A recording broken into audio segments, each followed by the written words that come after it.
Hey brother, what's up? It is currently the 7th of October, the year of the Lord 2016, and today is Artsy-fartsy-Friday, where we do artistic stuff in defiance of all the programmer stereotypes.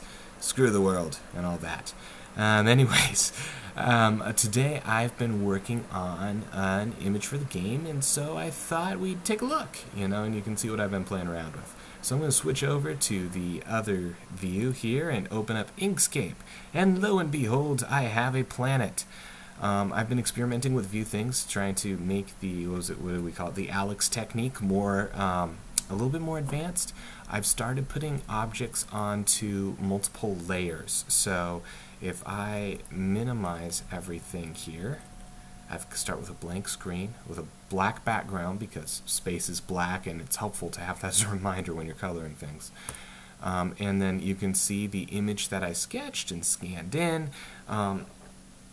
The problem with this technique is it doesn't have nearly as much detail as the arts does. You can see like there's craters on the moon, there's an asteroid belt around the planet, and there are stars of various shapes. This just doesn't work well with the triangle-y abstract art. Unfortunately, abstract means you lose detail, so, maybe there's a way around it, but I'm sort of evolving my style, as it were. So first I filled in the moon, and I used a circle to get the shape in a more circular shape. I tried to stretch it a little bit to the side so the crack would, deform the moon a little bit, and I'm not sure how well that turned out. But I've got a cracked moon here. Then we show the stars. I moved them around a little bit. The problem is that how do I put this? If you view the world through a square, like a frame, if you view the world through a picture frame, you will see the world, and you will see parts of it cut off because you can only see through, the frame. If you don't, or if you now take a frame and then draw within the frame, you just won't think to have things on the periphery, if that makes sense. And you can kind of tell from the square here that I should just say that it feels square, which isn't necessarily an issue, but my game is not square, and so it was looking funny, so I shifted the stars around, try to make it feel a little bit more round. Again, I'm playing around with this. After the stars, I added the atmosphere. This is just a ring, and again, it's I'm not sure how I feel about this, because when I bring in the planet, and in fact I normally have the planet underneath the atmosphere, like this, you can see it blends in really well on the upper right side, and the lower left it looks funny. And if I move the planet on top of the atmosphere, it also looks funny. It looks like it has some sort of halo, which is not necessarily wrong, but it's not quite the effect I was going for. You can, with borders and circles and such, you can make some really cool stuff in Inkscape, but it wouldn't be consistent with the rest of the art for my game. So I'm in a little bit of a dilemma. I'm constrained by the medium. Apparently circles and triangles just don't play well together. But this is the image that I've got once I remove the background. So I thought that was kind of cool. I'm going to switch over to my code real quick and show you one way that I'm thinking of applying this image. It's the background for a station screen. So I want you to be able to go to different places and see the planets, because that adds to the atmosphere.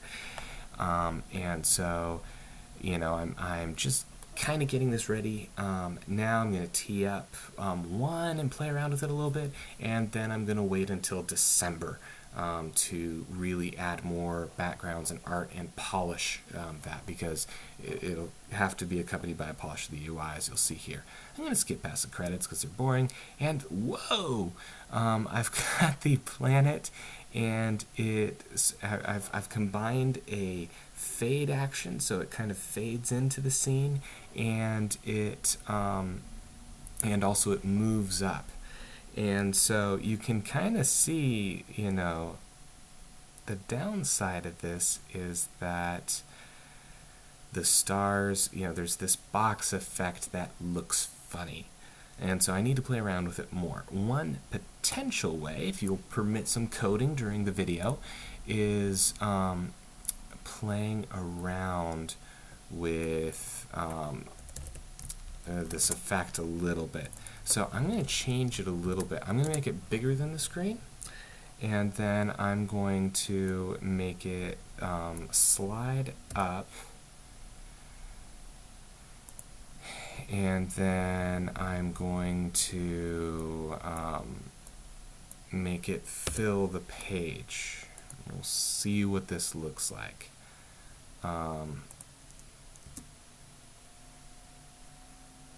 Okay, a little bit much there, and it went too far up. So if we change the move by action, we really want it to move so that its height is, how do I say this? So that the top of the image hits the top of the screen and it stops there. So that means we want the position to move to the background height minus the UI. Is that going to be right? I think so. We'll try it. We'll find out. If it doesn't work, I've got those flipped.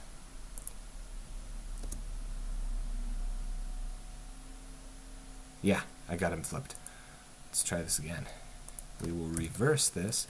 This is called iterative development. It means I go around in circles a lot. I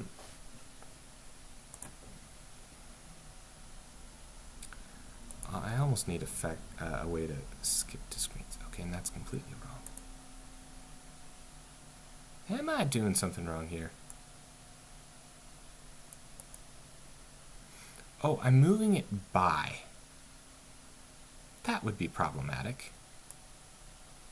So I should just move it to UI.getHeight. Who knows? We'll find out.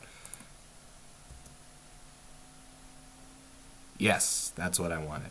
Now, the title is white on a colored background. That's hard to see. The description is readable in this one, but it's still a little hard on the eyes reading against that background. You strain them a little bit.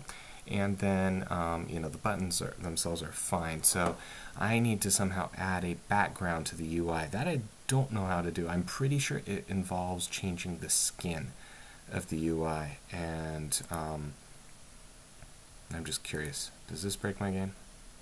Excellent. It does not. All right, so I've got a little bit more work to do on this thing, but I wanted to show you where I was at, showing how the art style is progressing, and again, looking forward to seeing you this weekend and seeing your update. As always, I remain your brother.